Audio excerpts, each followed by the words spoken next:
I'm going to wait until this mic's on. Here we go. Hello, everyone. Welcome to Bishopsgate Institute. Hello to you who are joining us out there in the ether. I hope you're comfortable in your pajamas at home. My name's Simon. I'm a member of the programming team here at the Institute.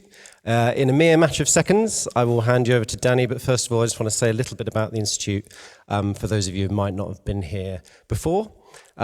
We first opened our doors on New Year's Day 1895. We've been very busy since then, so I won't tell you about all of it. But a couple of things I do want to mention, sort of at the heart of the Institute, both literally and metaphorically, behind us in our gorgeous Victorian library is our special collections and archives, which we've been collecting for over 100 years now.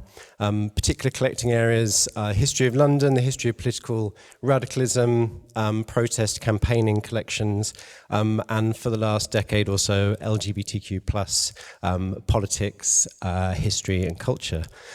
We also run a program of events, courses, workshops, performances that kind of chime with or respond to those collections in some way. And you are at one of those this evening. So thanks for being here. And yeah, welcome. Without further ado, over to Danny. Thank you. Brilliant. Hello, everybody. It's such a beautiful turnout. You've all dressed up, which I love. Thank you so much. And welcome to Liberation Fronts here at the Bishopsgate. Liberation Fronts is an ongoing series of events in collaboration with the Gay Liberation Front, who I'm sort of, I'm calling myself now the Michael Parkinson of the Gay Liberation Front, and I'm sticking to that. And the Bishopsgate Institute, who earlier this year hosted our revolutionary People's Constitutional Convention in commemoration of 50 years of the radical tradition of queer intersectional liberation.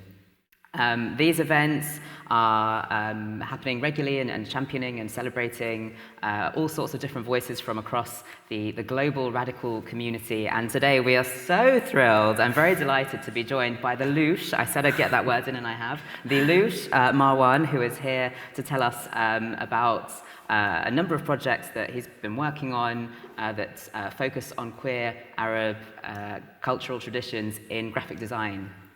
So I'll introduce a little bit more about you, I suppose. Marwan, well, first of all, Marwan and I are we're very casual here. Marwan and I have lots of intersections in our lives. We know lots of the same people, and it's a wonderful opportunity to come together to celebrate these wonderful projects and this wonderful creativity that Marwan has been working on pretty much for his whole life in one form or another, having been a aspiring child actor. Eventually made the decision through very rational means to instead move into graphic design, where inevitably I think there's slightly more career stability perhaps, although I'm sure we'll talk about that as well. And since then has worked for a number of high-profile graphic design campaigns with Barnbrook Agency, which I wrote down. And yes, I'm sure he will say a little bit more about that as well. But the main focal point of this evening is To Queer, which Marwan began 2 years ago in 2019. And as I say, focuses very much on queer Arab traditions in graphic design and popular culture. So I guess I'm going to kick off with a couple of these questions that we've written down before we divert from them completely. But yes, what can you tell us about your background and how that led you to the point you're at now, where you're sitting here telling us about these projects? Okay, I'll try to be brief. Thank you. I was born in Beirut, Lebanon, and towards the very end of the Lebanese Civil War, so already things were quite dramatic, and it kind of set the tone. As you mentioned, like when I was younger, my initial kind of passions had to do with performance. I was, for a period of time, a child actor, but then when it got to the point of having to kind of pursue an education, or like with university, I remember my dad telling me, who is also like a theater graduate, he's like, okay, you've seen my life, you've seen the childhood you grew up in with the choices I've made and kind of the poverty that kind of came with that. You're welcome to take that choice, but would you like to have a backup plan? And I kind of was, I'm quite rational as a person, and I think I was convinced. I was like, okay, I know I could do this. This is good. I could pursue that at some point later in my life, but I think I want something. I don't want to struggle, basically. Not in that way, at least. And so I thought about different options for me that can work, and I thought I've always been really fascinated by visual culture. I've been fascinated about weaving together visuals since I was a kid to create kind of a story. I remember putting together a magazine for my classmates when I was like 12. I used to kind of put out, create these performances for my family when I was younger. And so graphic design just seemed like the closest to what I wanted to do, because graphic design has to do with communication. It has to do with relaying a message, which, yes, could be used to sell trainers or, something really dodgy, but if flipped on its side, you could also use it to communicate very important stories. And it has a very magical way of distilling very complex things and communicating them with the masses.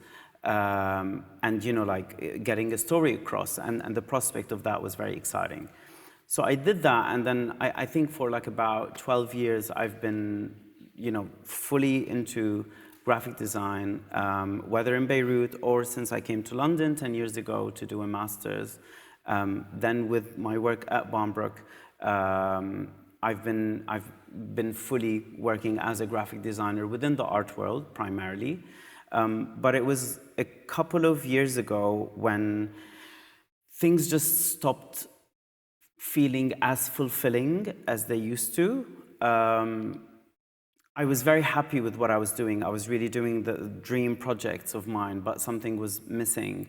And I'm the kind of person who I find it very difficult to ignore such feelings. I had to do something about it. And I think I've been frustrated for a while with the lack of references, with the lack of accessible material in regards to my own identity as a queer individual. And that's where the seed of Taqweer was kind of planted. And yeah, I really did not know or realize where it would go or how it will grow. But it's been really exciting to see it grow and to see it resonate with so many people. Thank you, and thank you so much for that thorough background, and as we were just having a conversation just before we opened the doors this evening about how wonderful it is to put a human face and humanity to something that is by definition two-dimensional, graphic design. It's a graphic design, so thank you so much. I think it would be lovely to show a little bit of your work at this point, just so people have a sense, even just a quick flick through, and then perhaps we can dive into some further questions and some specific examples. But are there any things that maybe one or two items from the page that you'd like to sort of show everyone, just to set the scene a little bit for us? I'll begin by the very first post that I put up in September 11. Weird timing, 2019. This is an extract from the opening sequence of a TV show that was called Fawazir, which usually would play during the month of Ramadan, primarily in Arabic-speaking countries. And this is Sharihan, who was my very first kind of person I admired, person I was fascinated with, and at some point thought I was. As you could see, she's this like over-the-top, like flamboyant, beautifully dressed, just really captivating person. And I think this was a moment where my kind of queer identity made its first appearance. And so it was important for me to begin that page with this very specific moment. Obviously, she is not, as far as I know, someone who identifies as queer, but this is very relevant to what I'm trying to create with Taqweer. It's not just about telling the stories of queer people, but it's also understanding the queer culture, the universe that is constructed around our queer identities that come from all sorts of different references. To go to maybe something slightly more directly connected with the themes that I am exploring here. This is an image of a man called Ahmad al-Abd, and they used to reside in the city of Saida in the south of Lebanon. This image is part of an archival project taken up by artist Akram Zatari, who's a contemporary Lebanese artist, and they found this archive of images from the city, from the studio of a man who used to take pictures like passport pictures of the residents of the city. So what Akram Zatari did, the artist, is they went through this archive and started to just study it for years and years and years and try to understand the fabric of the people who resided in that town based on this archive. And they came across many interesting stories, part of which are some very interesting hints of queer narratives within that society. So for example, here there's this this person called Ahmad. As you could see, they're quite gender fluid. I mean, it's very difficult to put titles and pronouns and assign things to people who have lived in the past who we've never had a conversation with, so I'll try to keep it as general as possible. But Ahmad would come to the studio to have their picture taken, and they would never talk about their identity, but every now and then they would also appear with other men who they clearly had a relationship with. And what was really interesting is just the ease at which they felt it was very easy for them for that to happen. They didn't feel judged to have their photo taken by the person who knows the whole town. So I love these little anecdotes that give us a glimpse of how people operated around that time, which I feel, weirdly enough, we're talking about somewhere between the late 40s and early 50s. At least I can speak in the case of Lebanon, it was a bit more progressive, like people felt a little bit more easy to speak about their identity than they would now. So this was, like more of an historical anecdote, and then the page also includes, this. I know nothing about these two people, but it's just an interesting image that you could look at and understand in different ways. It's funny, it's tongue-in-cheek. These are two, as far as I know, two very straight actresses. They're veiled, so there's like a religious aspect there. But in Arab societies, it's very common for women who are quite intimate with each other to kiss each other on the lips. And I love that contradiction with what we are perceived as being, an intrinsically conservative society, but these practices still exist and still kind of give us a glimpse of a level of intimacy that we might not automatically associate with the Arab community or the Arabic-speaking world. And to perhaps more... where shall we go? There's a lot of instances of looking at swapping genders in cinema and trying to understand what that means. For example, this is a screenshot from a movie called Rijal Fakat from 1964, an Egyptian comedy. And it tells about how these two women who wanted to go and work in an oil rig but were rejected because this is not a woman's job.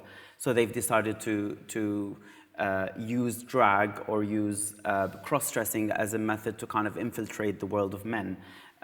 So upon their arrival, they were immediately let into the oil rig. And funnily enough, the movie deals with the increasing sexual tension between the two women in male drag with two male employees. So it's just like this multi-level of kind of understanding of how these kind of the tension between these relationships.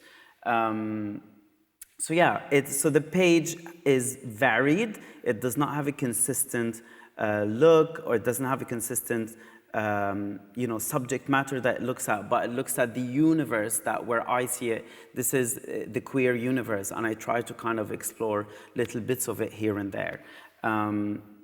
And then where does my graphic design background come in? Perhaps, yes, maybe some little visual or graphic curation to make sure it looks nice, but also I sometimes create posts to inform. When I look at text, sometimes I look at just text, and it's difficult to make text sexy, to make it something that attractive. So I design these typographic texts.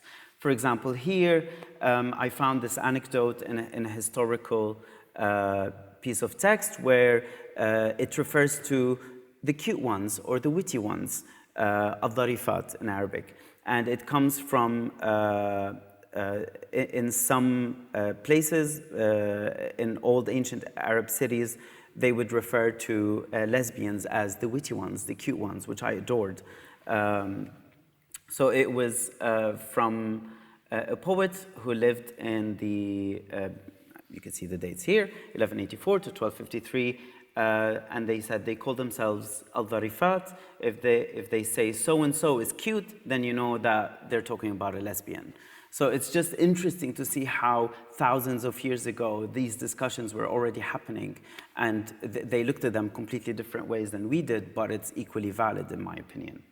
So yeah, this is just a few of the things that I look at. And it's incredible, the wealth and the richness of the images that you've shown us as just literally 4 images, sort of, to me, indicates a whole massive richness in the culture. Scraping the surface, exactly, yeah. And it makes me wonder if that's something that you were sort of growing up queer and in Lebanon, if that's something that you were inherently aware of in your culture, that there was this pervasive campness and this sort of long history of queerness, or if there was perhaps a more pinpointable moments where that was sort of revealed to you. I mean, I had no idea. I mean, I think I was definitely born queer, like there was no question there. And I was lucky enough to have parents who allowed for that to happen, to unravel, without, suppressing it too much. And that has allowed me to explore my identity further. I never knew what was this is a queer reference or this is a gay reference. I didn't know that when I was growing up. These are just things that I was enjoying. And then as you get older, as you have a better understanding of your own identity, you start getting like, oh, that's why that resonates with me and not this. This is why Sharihan, who I showed earlier, has such a big gay following, because there's a lot of things like, this is not gay, why do the gays like it? But it's like, I can't really tell you, but it's about something that is invisible that you can connect with. But it got to a point, I think, maybe about 5-6 years ago, I remember going back to Beirut for a visit, and there's, funnily enough, quite a healthy and growing drag scene. And I was going to some of the drag shows over there, and I could listen to all the young performers using a lot of Drag Race, RuPaul's Drag Race kind of connected lexicon. And I was like, fun, that's good, I'm glad that's happening, but I'm quite frustrated that our own lexicon or our own references were getting ignored, especially that I remember going out when I was 18 to underground gay clubs in Beirut and outside, and remembering being around drag queens and remembering a very specific type of lexicon that these young performers are not using. And I was like, okay, someone needs to start collecting this before it basically goes into oblivion. And I think that was a moment where I'm like, okay, I want to start looking at this quite seriously and not just in small casual discussions with friends. Amazing. And was it sort of that was the seed from which Taqueer was? I think so. Well, the name Taqueer came to me 2 years before the project actually happened. Okay. It's a very... So I remember I was on Facebook, and there was an image of some graffiti in Beirut that had to do with someone queer had spray painted something, and like people were taking pictures of it and posting it online. And someone commented in the comment section, takbir. Takbir in Arabic, and specifically within a Muslim context, means when someone proclaims their faith, where basically it means Allahu Akbar, which is the kind of the Muslim version of like amen. And I just replied, and they were saying like amen to what was written in the image. It wasn't like associating it with Islam specifically. And I remember just commenting on that, takweer. So it was like Allahu Akbar, which is like God is queer. And that's how the name kind of, like I kind of found that word. It was only later that I understood when I started looking at the word, because I'm quite of a linguistics geek, that it has a meaning. Takwir means to create in the form, takwir means to create something in the form of a sphere. So there was something poetic there about creating the world as I see it, not how it's been handed to me. And when I apply the English and the Arabic logic at the same time, it means creating the world as I see it, and as I see it is my queer gaze. So that's literally what I'm doing. I'm just kind of switching the lenses on my vision and looking at the world with my own very particular queer gaze. It's amazing, and it's so beautiful that revelation of the word taqweer came to you sort of by some sort of... like a detour, yeah. Exactly. And it only later that I found out that it actually had a meaning in language. Amazing. Yeah. Wow. And I'd like to talk a little bit more about the graphic design text posts that you've made as well, because those, just from what I've seen on your page, are much sort of overtly political and hard-hitting and more informative than perhaps some of the other posts. Yeah. So, if we could have a look at some of those, I will that'd be actually great. show you something that has been taken down, because this is a post that I put up last week. And it's part of an ongoing research that I'm doing in regards to words and terms used to refer to members of the LGBTQI+ community from across the Arabic-speaking world. And I decided to put this post together specifically to highlight the words used to refer to sissy boys. Because, usually these are words used to belittle or undermine mostly men and boys who are effeminate. Me being one at the time when I was a kid. So I wanted to pay homage to all of the sissy boys, and so I created this post, and it starts with this statement saying, these are terms, derogatory terms. These are not nice words that are used to undermine effeminate men and boys. They are because we undermine them because we look at them as being weak or feeble, as society problematically links being effeminate with weakness.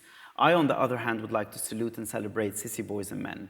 And so it's not to condone or encourage the use of these words, because I know to a lot of people they're hurtful, but it's an attempt to resist and challenge the dominant narrative around effeminate men and boys and to reclaim power of these words. And then it goes on to be a list of words. It tells you which part of the Arab world it is used in, and then what it means. For example, na'nu', which is a word used most in the Levant area, or as I refer to it as West Asia, which literally means loose or swaying. The word maya, which means fluid. We're seeing a pattern here. Zamil, used in North Africa. I'm not sure linguistically what it means, so I didn't put it there. Tante or tanta, which is the French word for a grand dame or your aunt. And because of colonial reasons, that word is now very commonly used in West Asia, because France used to be the colonizer there. And so these words also not only tell us about society, but they tell us about history and they tell us about politics. So this is what's so interesting about when you start digging through these words. Fufu, that was what I was called. عيال منسون, which is an Egyptian word which I adore, which just it's like boy trying to act like a woman, but the way you say it in Arabic is quite interesting. Barantha, it's used more in the Gulf region, Kuwait and Saudi specifically. So I put up this post last week, and I was very excited about it because it took me forever to put together and to design, because there's the research, there's cross-checking, there's making sure everything is correct, what you're sharing, because I do now with, as your following grows, you do have a sense of responsibility to the kind of information you're sharing. And designing, and that's kind of my job. And unfortunately, Instagram, within 2 hours, took it down because I was apparently inciting hate speech, because they can't really tell the difference between something that is supposed to resist or educate and someone actually using these words to undermine people. Then I submitted a review. They reinstated it, which I was very happy about, and then an hour later, they took it back down for the same reason. And now I'm in the middle of this appeal process, trying to get it back up. Because yes, I could let it go, but it's really frustrating to let that go.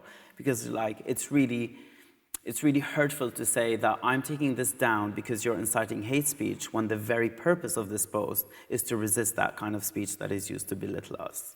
And to my mind, it comes back to this idea of the reason you got into graphic design, which was to bring these ideas to the masses, to popular culture. And I suppose, perhaps a slightly more general question, I'm interested to know what you think about what happens of course there are situations like this, but what happens when these very sort of subcultural ideas are broadcast to the masses? And thinking very broadly in queer art, you can't not think about Keith Haring, for instance, when you think of the mass production of art, and how that has been initially so celebrated as a real punch of that subculture into dominant sort of cis heteronormative cultures, something that was so necessary and so needed when he was producing the work, but that now has been appropriated for all kinds of terrible, the style of Keith Haring you see now on, very big corporate things that Keith Haring, I think, wouldn't have very much appreciated. Or maybe he would, who knows. So I just wonder, if in the sort of the process of growing Taqueer and growing the platform, you've encountered any, just any unexpected twists and turns in terms of, how that's landed for you. Absolutely, because I think with what I'm trying to do, as well as others, I'm not alone here, specifically when I speak about the Arabic-speaking world or kind of people from Muslim background. We are fighting a fight on two fronts, because we are being told by our own societies, our own communities, our parents, our schools, teachers, the media, the government, whatever, the state, that we are a conservative society. This is how things are. What you're doing is against our morals or against our ethics. And what you're doing is deviant behavior. That's the first fight.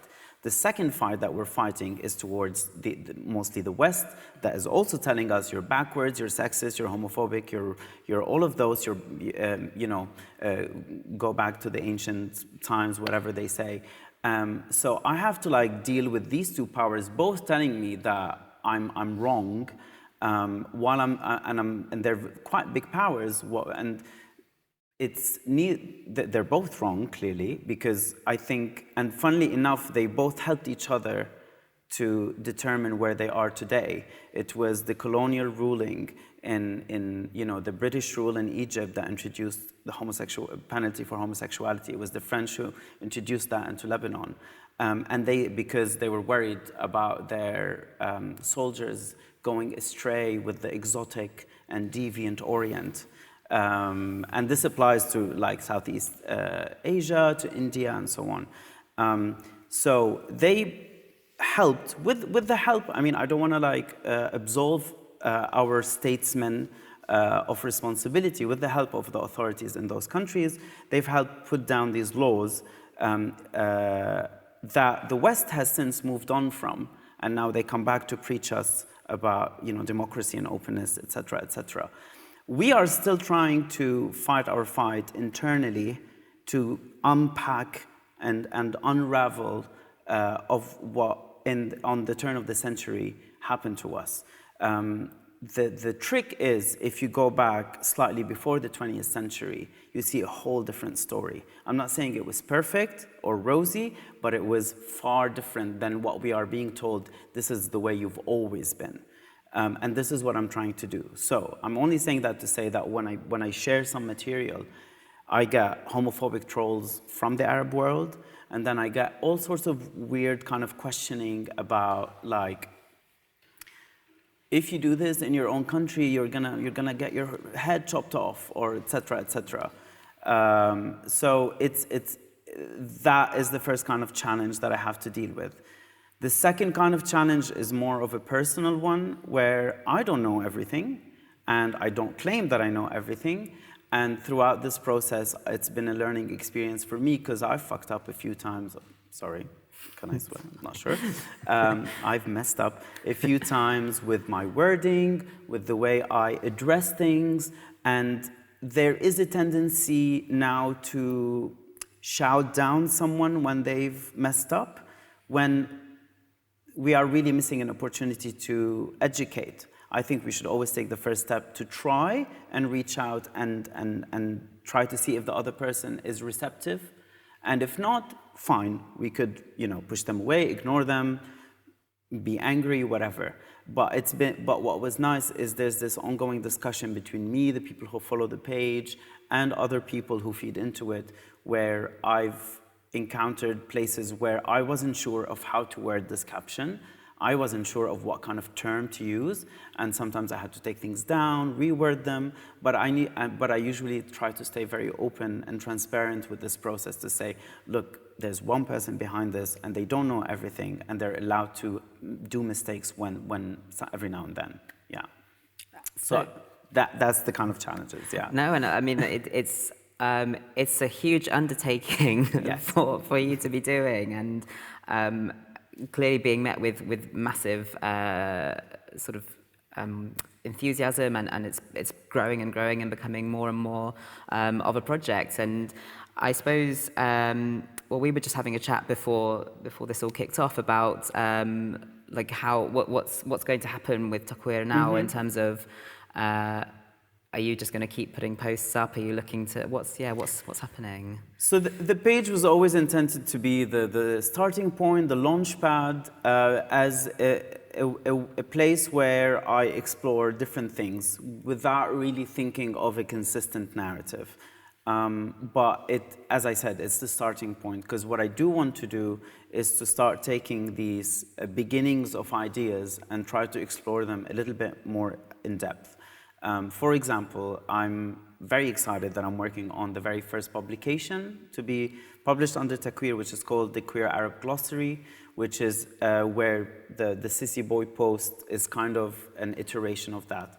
So I'm accumulating, researching, and putting together a glossary of words and terms used to refer to members of the queer community from across the Arabic-speaking world. And that's the first of its kind, isn't it? There's not, to our knowledge, I've had a look into it. There has been attempts to do that in a smaller scale.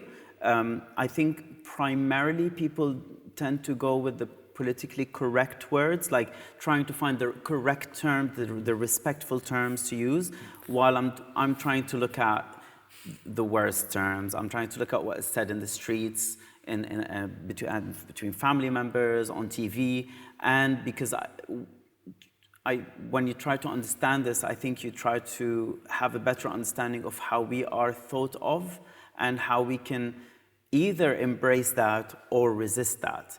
And as I said, there's political connotations, historical connotations. So there's words that, for example, from Lebanon or Syria that come from like an Ottoman root, or in North Africa that come from a French root. So I'm trying to kind of have a better understanding of that universe. So the glossary is the first project, but I've already a much smaller, a bit more fun exercise is I've also been releasing a series of T-shirts to support the project, inspired by themes that are discussed in the page, prints, I have ideas for a whole series of publications to follow the glossary, and hopefully, like, you know, big plans, but hopefully a big exhibition to, you know, have a more spatial platform to explore these things at depth. Amazing. I mean, I think it's like a lifelong project, and which is why I feel so excited about it, because I could see it kind of expanding in the next 10 years or so. Absolutely. I'm just going to check how we're doing for time. Perfect. So I'll throw in one more question probably, and then I think we're going to open it up to the floor and to everybody at home to contribute your questions as well. But yeah, my next question then is about what advice, I suppose, you would give to somebody who perhaps is at the point where you were at 2 or 3 years ago, and they've maybe just struck a little nugget of culture or history that they don't see being as celebrated as they'd like it to. What do you do then? A couple of things. First, don't wait too long. Just get on with it. Because I was waiting for the longest time to find, like, for the right circumstances to happen so I could start. And I think in the end, just by putting it out there, it helps me think about it better. So I would say don't wait too long. However, understand what kind of resources and skills are needed to do what you want to do. Understand if you can do that, and if you can't, try to locate those who can and come together and work on it. I think I was lucky enough that I have the design background that allows me to create something visual. But if you know, I want to do something more with, you know, moving image, then I would have not been able to do that for myself, because that's not something I can do. So it's about understanding what kind of tools are needed to create what you want to do. Either do it yourself or find the right people to do it with them, but don't wait too long. Absolutely. Yeah. And then once you've found that motivation and that impetus, because you're not an archivist, you've not trained in archiving. How do you go about your research? Where do you look? And especially for a subject such as this one, where there really isn't any coherent. There's no starting point. No, exactly. Yeah. It's funny because only recently people started to refer to the project as a research project, an archival project, and curatorial project. I had no clue. How do I go about it? Sometimes there's a bunch of things in my head that are already there are starting points that I kind of put it out there, and then I begin, not put it out there on the page, like put it out into Google, and I start seeing where it takes me. A lot of the time, where I end up is not where I've begun, because I'm like, okay, I want to look at, you know, like poetry from the Abbasid period, and sometimes it takes me from one text to another, and then I find the nugget that I'm like, this is perfect for the page. Because the obvious thing sometimes isn't as exciting as that little thing that you didn't expect. But I don't have a methodology. I have folders where it's just like a bunch of stuff I've saved. I've split them up into image and text. And usually it's a matter of because I still have like a job. I'm still a graphic designer, and that still takes most of my time. So once I have, you know, that precious amount of free time to dedicate to TechWeird, I go into these folders, I try to look at the feed, see what I've done lately, and then try to look at something different so that it's not the same. Because, you know, sometimes I look at it and I was like, okay, you've been talking primarily about gay men, time to move on. You've been talking primarily about, you know, the cinema, time to move on. So I try to kind of also introduce a sense of variety.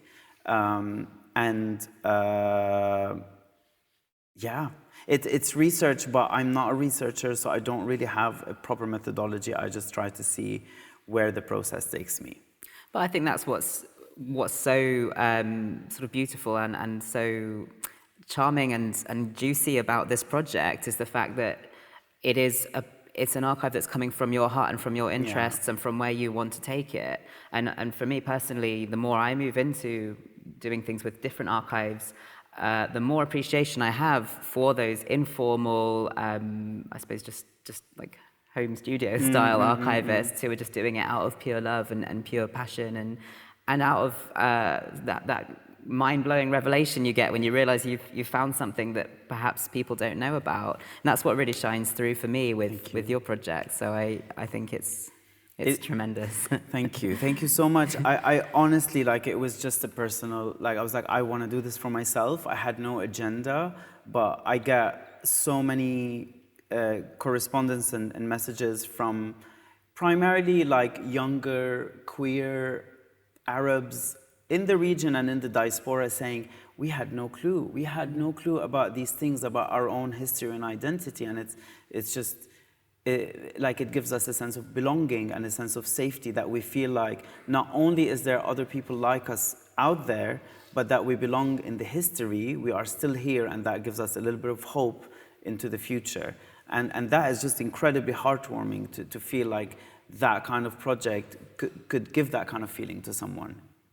It's amazing, and it's real impact. It's not just words on a page in a library somewhere. It's real. And I think on that really lovely, heartwarming note, we're going to open it up to questions or thoughts from the floor. And then if anyone has something from watching wherever they are in the world at home, then do feed that in as well, and we'll kick it off.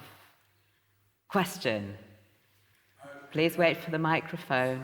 Thank you. Hello. Hello. Have you had any pushback from people that you respect? Have I? I'm not sure. Like, I haven't really poked my head out enough into the mainstream for that to happen. I'd like to think that I've made a good job of surrounding myself with people who would know better than to push back, because I've shed those along the way who I don't think I'm interested in their opinion, because if this is not something you respect, then I'm not sure there's space for you in my life. Bam. I think that's the perfect answer to that question. Yeah, absolutely. Thank you. Thank you. Any other questions in the room at the front? Are you based in the UK? Yes, for the last 10 years. And predominantly this project is based online? For now, yes. I mean, do you have plans to go back to Beirut and present it in exhibition spaces, or to do something sort of more physical with it? I go back home quite regularly, so even though this is my permanent base, there are discussions of how to, I mean, okay, first thing to understand is the digital realm is a space that allowed for us to speak openly, freely, and explore these things at length, which is not the case once it goes into, you know, like actual physical spaces where you have to deal with institutions who might or might not be okay or comfortable putting on an exhibition of that sort. There are no immediate plans, but I would like to think that once an exhibition or a publication has arrived, because this is something that can take sometimes years to develop, I would like to take it back, because this is not something to just be relegated to the spaces in you know, Western society. But I am already comforted by the fact that predominantly the following of the page are of people who are based from across the Arab world. But it's about finding the right circumstances to allow for that thing to happen physically. But for now, like, this all happens from my bedroom so far, so give it a bit of time. Yeah.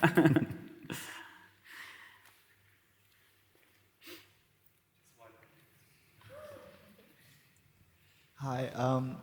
Firstly, shukran kathir. And also, I found it super interesting when you were talking about how, like, the queer lexicon in Beirut is, like, sort of changing and becoming, like, drag racified. Like, I guess my question is, like, do you feel that organizations which promote queer liberation tend to come from a Western mindset? And is this leading to erasure of local queer cultures in places that they're trying to, you know, reach?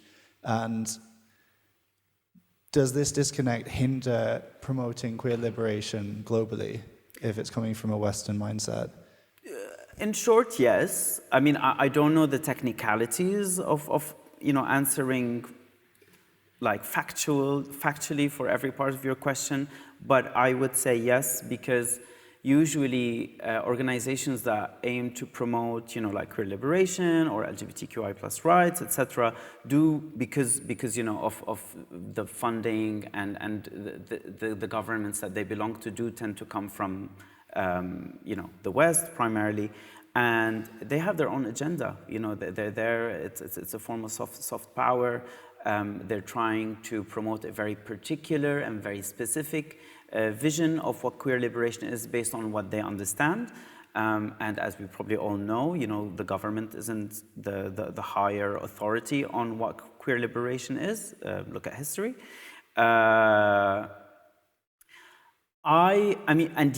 I wouldn't really say they are responsible for the erasure of local culture. I think it has to do with other forms of soft power, that is the media, the entertainment industry, television, cinema, music, which we are all partaking in. Like, I could not absolve myself of the responsibility either. But it's a lot to ask of someone who is already, struggling so much to understand their gender identity, understand their sexuality, trying to, go against the state, the family, the school, the employer, etc., to also be active in trying to, maintain what their own, queer identity within their own culture is. So it takes, for someone in a privileged position like me, who is not living there, who has had the chance to kind of grow and understand themselves better, to be able to now do what I'm doing, and other people like me, of course. It's a tricky one, because in a way, I do think some of these organizations have played a role in helping or assisting or providing safety for some very vulnerable individuals. But I think we all have a responsibility to take care of our own culture, take care of our own, language and lexicon, because we are all kind of Arab, non-Arab, minority, non-minority, taking part in the kind of the Americanization of pretty much all of our life, not just this part, yeah. Thank you. That's a really important question. Yeah. Thank you. I have two questions. First question I wrote down is, how do you ensure in the way that you present this work, it remains accessible to the marginalized majority, and the language in which you present this work, that it doesn't become alienating or overwhelming? Yeah. And the second question is, you talk about your own privilege. Would this be something that you think you could potentially do as a collaborative work and bring on different perspectives and people from different privileges? Thank you for that, for both questions. In regards to the first one, I do not come from an academic background. A lot of the texts that I read in my research process are texts that I find very difficult to, access. So they already go through a process of dumbing them down for the masses via me, because I don't understand it. So I'm I write it in a language that I can understand. And because I'm not very fluent in the academic lexicon, I feel that's my way of making it accessible.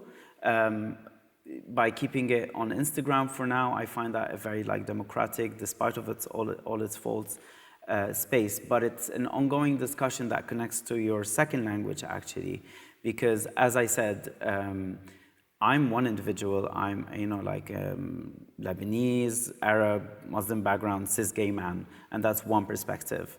And it's important, specifically if I'm aiming to speak to a whole broad range and spectrum of identities who belong to the queer community at large from the Arabic-speaking world, that I bring in those voices.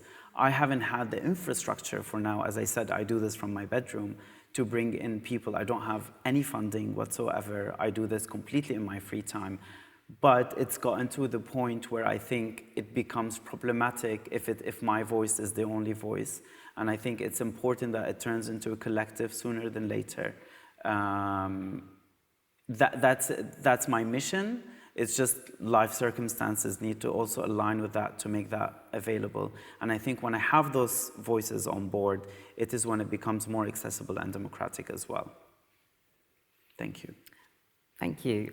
We have a question from the world. Yes, people out in the ether. There's lots of sort of excitement and engagement from people watching online. So I'll try and convey some of that. I think I'll go with a question that kind of relates to what you were talking about at the end there, and kind of growing the project. Someone's asking about how can people support the project, either sort of financially or through submitting. I don't know, things like words that are used across the Arab-speaking world, the kinds of things that you've been posting and using. Are you looking for people to kind of submit those things to the project and that kind of thing? Yes, because the Lexicon project began a year ago, and it began by putting out a question on the Instagram page asking people to submit, and they became like the starting point on which I began building the research. And then I would ask people individually and so on. Definitely people are always welcome to submit, whether for this project or for the page in general, to submit their ideas or thoughts. And I usually try to engage as much as possible. As for like financial support, I mean, please. But I need to find the right, it's difficult for me to ask people to give money. I think I need to find the right way to allow for that to happen. And I think once I have an actual infrastructure for the project, then yes, maybe I could set up some kind of funding thing. But I'm more comfortable maybe taking money from funding bodies and not individuals. I don't know, this is how I feel right now. But I don't have a specific answer for this, but I do need the money. Another question from the back, yeah. Yeah, I've got quite a few here. So someone else has asked, so with the growth of queer media and social media and sort of queer publications in the region, do you think the region's queer media and social media are kind of succeeding in portraying the complex or the complexities of queer Arab lives and identities? It's a step. It's not the end point for sure. It's I think Instagram is a limited platform, as we've seen, whether it's because of censorship, whether because of how much space it allows for something to be explored. I think it has, for me, it allowed for Taqueer to happen, and for that I'm very grateful. But it's only the first step, and I think things need to go beyond the digital realm into real life to actually engage with people. And this is why I feel like an exhibition, a publication, talks, events are as important. However, I cannot deny how important it is for social media specifically to engage with the youngest and usually the most vulnerable of our community. So yes and no is the answer. It's a good starting point, but it's not the end point for sure. Thank you. Do we have any other questions from in the room, or if otherwise I have another question that's just occurred to me, or we can go to another one online? Everyone's good in here. Well, the thought that as you've been talking more about the nuts and bolts of running and maintaining this project, something that's occurred to me is about this idea that's quite prevalent in activist and artist communities, this idea of burnout and sort of complacency of other people. And I'm just wondering if now that this project, it looks so robust online, it has such a following, if you've encountered perhaps sort of any complacency from other people who maybe feel like, oh, well, Marwan's doing that now, so I don't have to bother with that. And if you feel that that's perhaps standing in the way of you being better resourced? It's difficult because I haven't, up to this point, I haven't relied on anyone else but myself. And I cannot possibly kind of predict what the answer to that question is. Maybe because again, I repeat, I'm not the only one doing this within the region. I'm one of a few people. But maybe now that this has happened, it might have discouraged someone from doing something similar. What I would like to think is they would reach out to me in hope that we can do something together, rather than it stopping them from doing what they want, because I don't want this to come across as this like single authoritative kind of source. It is my perspective, and I think there's space for a lot more. No, Definitely, absolutely, yeah. and I don't think anybody could say from looking at the page that you're selling it as this sort of, this is the way, this is the only story, this is the only narrative. I'm finding it just quite startling that you've been running this project for so long, and that you are still just running it out of your room in your free time, when it is a project of such intrinsic value in so many different levels. So I do hope that for people here and people watching, like, the door is, I'm saying on your behalf, the door is open. Get in. Yeah. I think let's watch it grow. I hope so. I think, Simon, do we have some more? Yeah, we've got a few more things from the world out Yeah, there. I hope I'm sort of representing this question correctly, but someone's asking about the value of adopting Western definitions of queerness in the Middle East and North Africa region versus building and defining queerness within that region. I don't think I am doing that in my work. I have taken a decision from the beginning to present all of the information in both languages, which is part of it. But yes, of course, our understanding of what queer is primarily informed by a Western discourse. I think by picking apart or by exploring those different points that I do on the page, I am beginning to present a particular form of what queer is within that context. Yes, sometimes the terms that I use are ones that we all use collectively because that's kind of our current language. But just by presenting different forms of queerness or different forms of how people identify in the past, it could inform us of how much we could open up the spectrum, which even though now we're trying to, look at gender and sexuality as a big spectrum, I do feel there's space to break this up even further. And I think when we go to the past, we actually feel that things were a little bit more fluid and exciting then. And by presenting this angle, I'm hoping that I'm already challenging the kind of the dominant discourse about what queer identity is, particularly within a Western perspective. I would say I hope that so. you are. Yeah. Thank you. And I'm Michael Parkinson. Yeah. Back at the front.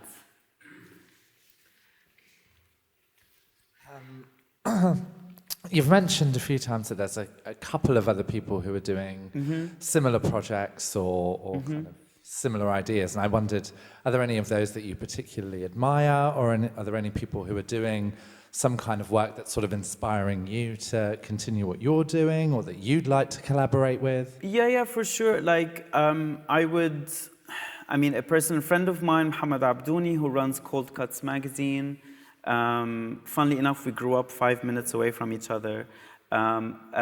He runs a magazine that is also primarily interested in exploring queer stories and narratives within the Arab world and beyond.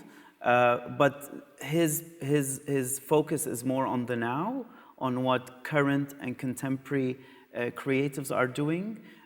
What I'm doing is more looking at the distant and the near past. And I think it's important for both of those to happen, and there's already a discussion for us to do something together, so I hope.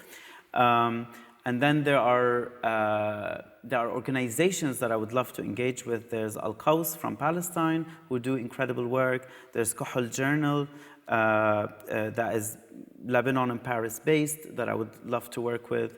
And then there are, it's important to build bridges even beyond the Arab world, because I think even saying Arab is limiting because, our region includes people who don't speak Arabic, who are not Muslim. I think, I kind of relate a lot to people from Cyprus and Turkey and Greece who are just around the corner. And I think those kind of bridges are important to build. I've had an ongoing discussion with the Queer Archive, who are based in Athens, about also possibly working together. So there's loads. It's just we're all kind of trying to find time to allow for that kind of collaboration to happen. But these are a few to name. Yeah. Thank you. Thank you. How are we doing? Any more for any more? And how are we doing about time? Good for time. 10 past 8. That's good. That's good, yeah, that's a good time. I'm going to get a watch for the next one of these, is what I'm going to do. But yeah, any other thoughts or reflections in the room, or anything that anyone just wants to contribute at all? And then, yeah, we've got plenty more online, I feel. Otherwise, yeah, go ahead, Simon. So I'm just going to read one directly from the screen. I can't actually see the person's name, but they ask, did you ever feel as though expressing and highlighting your queerness and the queerness of our Arab Muslim past was sort of a betrayal or contradictory? Absolutely not, no. It is only a contradiction once you buy into the dominant narrative that I'm trying to take apart. It was never a contradiction to me. There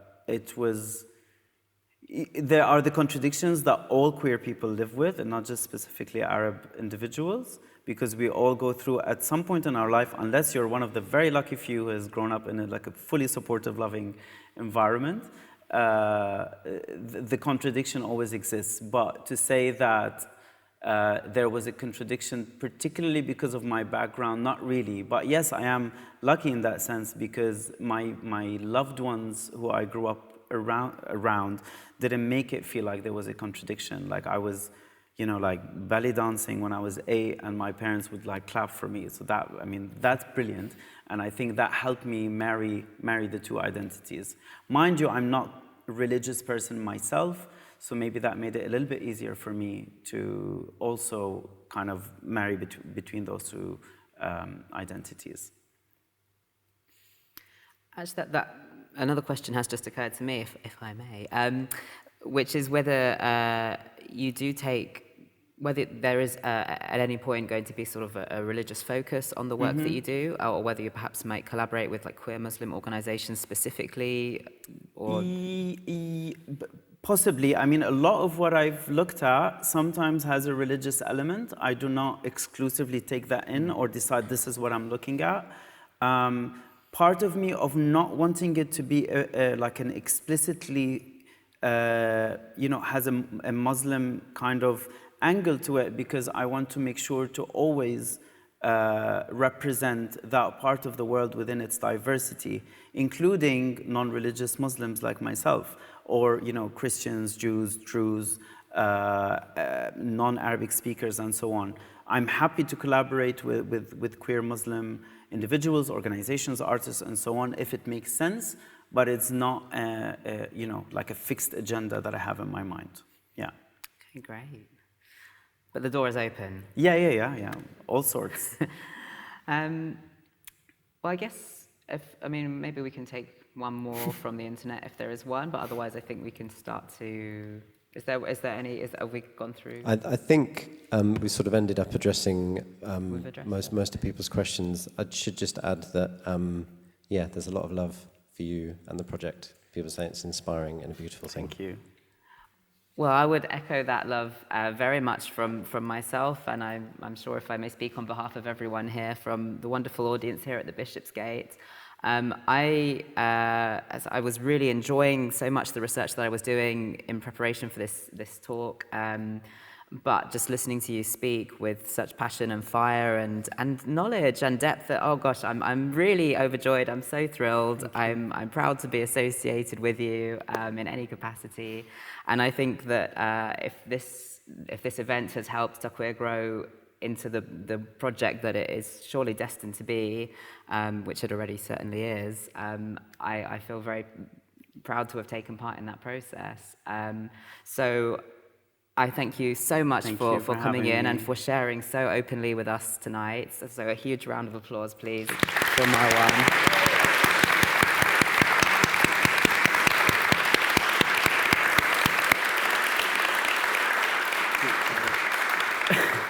Thank you. And I must absolutely thank everybody at the back of the room from the Bishopsgate, Steve, I think, Simon, and, and Bartek, and a person whose name I absolutely don't know, but thank you as well very much. So thank you to everybody from the Bishopsgate for hosting us and facilitating and resourcing this event. So thank you, Bishopsgate. We're going to clap.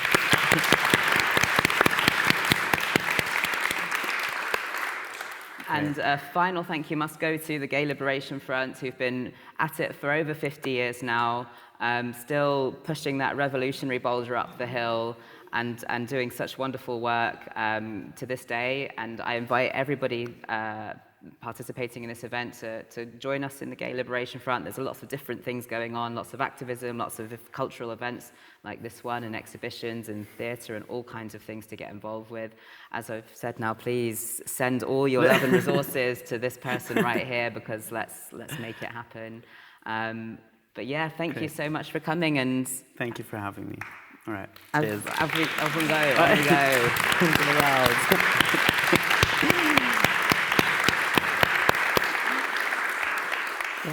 Great.